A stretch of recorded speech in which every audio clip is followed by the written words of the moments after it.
afternoon, Highlands, and welcome to another edition of the Highlander News. Broadcasting live from the Highlands News Studio in Fort Thomas, Kentucky. I'm Corinne Carnahan. And I'm Alex Sprecher. Earlier this week, I made it down to Moyer Elementary to see how the construction was coming along, as well as how the students and teachers are adapting to the change in their learning environment. Here's more. We're really excited about the renovations. We're doing it for a few reasons. The first is because we're so large of a school district that our kids keep coming, and so we're at almost 530 kids, and the renovation takes us to 575, so size is a big factor. The second reason is because we need space not just for the kids to have classrooms, but we have some innovative ideas that we'd like to make better with what we're teaching, places they can go and computers that they can actually access when they need them. And the third reason is just because we're just old and we needed a facelift, so it's going to be just new and fun and exciting, and it'll fit everybody. Everything you're seeing will be completely gone and it will all be brand new. However, the front where you walked in the door will stay the same. It will look the exact same. The brick will be the same brick. It'll just get a facelift, but everything from the ceilings to the walls to the floors will be completely gutted. And the back, when you guys go back to the back, you'll see that we're tearing down the back and completely building new.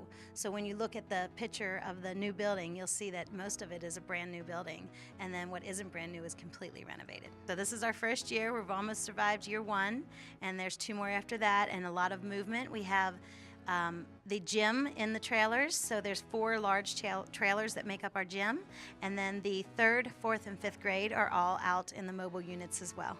I think it's going to be cool that we have a new school. I'm going to be sad that I'm not here, but I know that it's good for the other classes.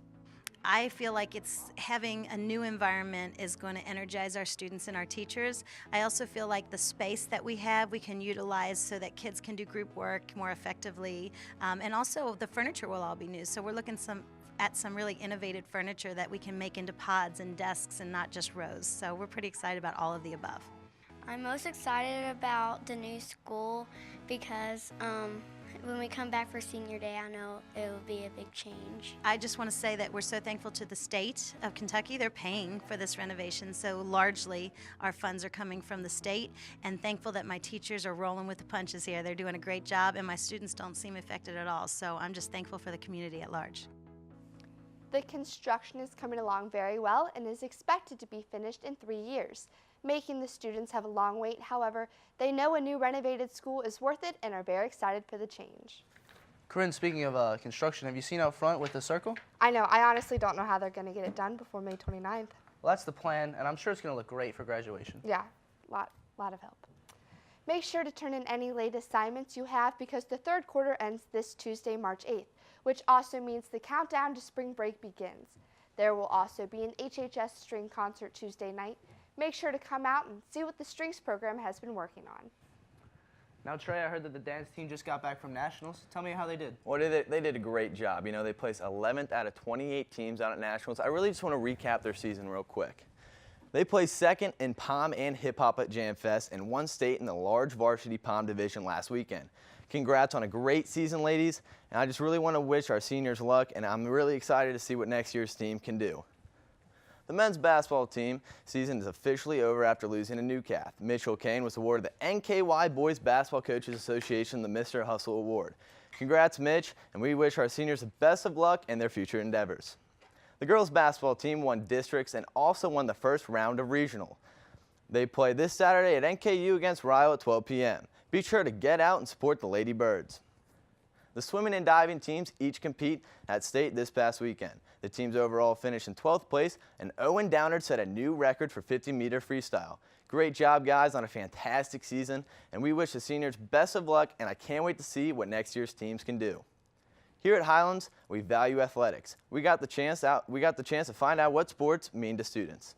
To me, a sport is where an individual or group of people can physically exert themselves in an event. I'd have to say my definition of a sport is something where you share camaraderie. A sport is just people coming together and doing something that they really love.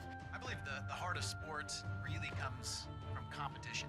It's anything where multiple people are competing for the same goal in mind. Acceptance with your teammates. You share something when you're part of a sport. And so having to exert yourself in a physical way, but with an opponent in mind, really is what brings me to my best definition of sport. You have to have self-motivation and like drive yourself forward. I started on the Highlands bowling team in 7th grade when it was a club. And from that point on, I knew that that was going to be my family here at Highlands. Well, without a shadow of a doubt, the thing that sets Highlands apart from other schools is how hard our kids work. That has been here forever. Swimming's really taught me to be like mentally tough. It's one of those sports that because you have your head in the water the entire time, you don't have a coach sitting there being like, Shelby, you're doing terrible. Like, you're really slow today. Thought that you have to train and become a better self. Where everyone is there for one cause, to get better every day and just to do their best to benefit the other members of the team. Being able to watch our kids compete on a daily basis is absolutely amazing. Challenging myself in each race I compete in. Bar athletes, there's no quit in them. Swimming's a really individualized sport, and you kind of spend a lot of time by yourself. Being with them, practicing with them, they've become more than friends. They've become part of my family. Thanks, Trey, for the recap, and I can't wait to see how the spring sports start up. This past Tuesday was known as what is Super Tuesday, where 1/4 of the delegates are awarded to primary presidential candidates. I looked into what happens on Super Tuesday and what the implications are for the November election. It's March, and we're in the midst of the most influential election in years. With the potential of 4 Supreme Court justice appointments, the rising tensions in the Middle East, Russia and North Korea, and immigration laying in the midst, the future president will have a lot on their plate. But before we can talk about that, we still have to go through the primary season. This Tuesday is known as Super Tuesday, as 1/4 of the delegates on both sides were given out. The states involved in Super Tuesday are as followed: Alabama, Massachusetts, Tennessee, Vermont, Texas, Oklahoma, Minnesota, Georgia, Colorado, Arkansas, Alaska, and Virginia. On the Republican side, leading into Super Tuesday, Donald Trump came off 3 straight double-digit wins in New Hampshire, South Carolina, and Nevada respectively. On Super Tuesday, Donald Trump owned the day, winning 7 out of the 11 states. His largest wins were in the states of Massachusetts and Alabama, where he won by over 20%.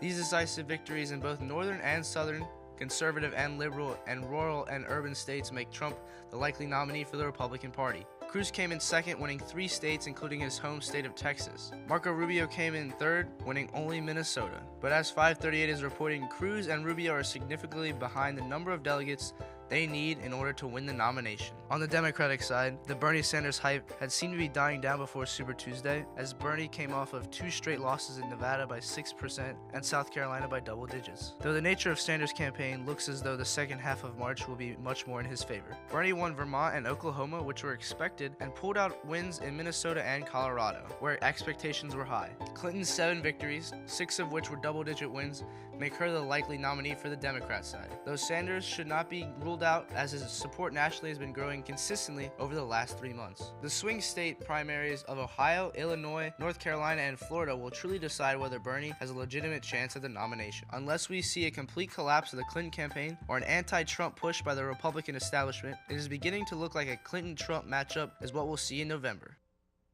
I'm excited to see how this election plays out. Make sure to come out and support our Ladybirds tomorrow on March 5th for an exciting game against the Ryle Raiders to see who advances in the next round of regionals. That's all for this edition of the Highlander News. I'm Corinne Carnahan. And I'm Alex Sprecher. Have an excellent weekend, Highlands.